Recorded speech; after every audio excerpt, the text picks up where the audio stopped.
पुण्यानंतर आपण जातोय कोल्हापूरमध्ये। कोल्हापूरमध्ये मात्र पूरस्थिती जी आहे ती कायम आहे।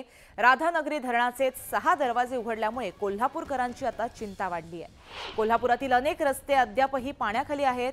गगनबावडा रत्नागिरी महामार्ग जो आहे तो वाहतूक या मार्गावरची अन्य मार्गाने वळवण्यात आली आहे। तर आज आणि उद्या शाळांना आणि महाविद्यालयांना देखील सुट्ट्या जाहीर करण्यात आल्या आहेत।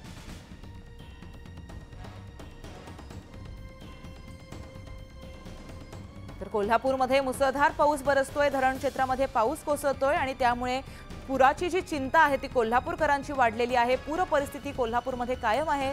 याच पार्श्वभूमीवरती खबरदारीचा इशारा म्हणून शाळा आणि महाविद्यालयांना आज आणि उद्या सुट्ट्या जाहीर करण्यात आल्या। तर राधानगरी धरणाचे 6 दरवाजे उघडल्याचं कळतंय आणि त्यामुळे कोल्हापुरातील अनेक रस्ते जे आहेत ते पाण्याखाली गेले आहेत। आज आणि उद्या शाळा आणि महाविद्यालयांना सुट्ट्या जाहीर करण्यात आल्या आहेत। खबरदारीचा इशारा म्हणून प्रशासन अनेक नियमावली आखतंय, खबरदारी घेतंय, नियोजन करतंय। कुठल्याही परिस्थितीमध्ये गरज असेल तरच घराबाहेर पडा असं आवाहन जे आहे ते स्थानिक प्रशासन करतंय। आपण कोल्हापुरातली दृश्य पाहतोय। राधानगरी धरणाचे 6 दरवाजे उघडलेले आहेत। पाण्याचा विसर्ग मोठ्या प्रमाणात होतोय। तर याबाबत आपण अधिक अपडेट जाणून घेऊया आमचे प्रतिनिधी ज्ञानेश्वर साळोखे यांच्याकडून। ज्ञानेश्वर, कोल्हापुरामध्ये पावसाची काय खबरबात?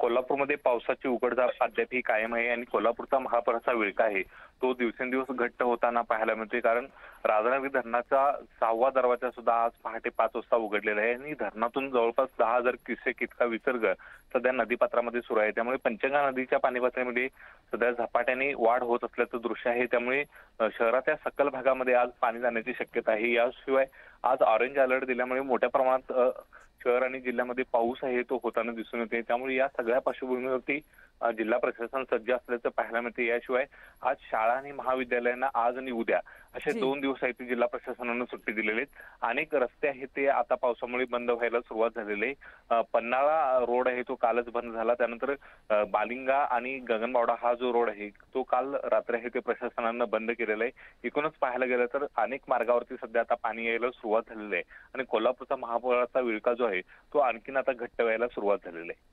जी, अपडेट घेत राहणार आहोत ज्ञानेश्वर। तत्पूर्वी धन्यवाद तुम्ही दिलेल्या माहितीसाठी।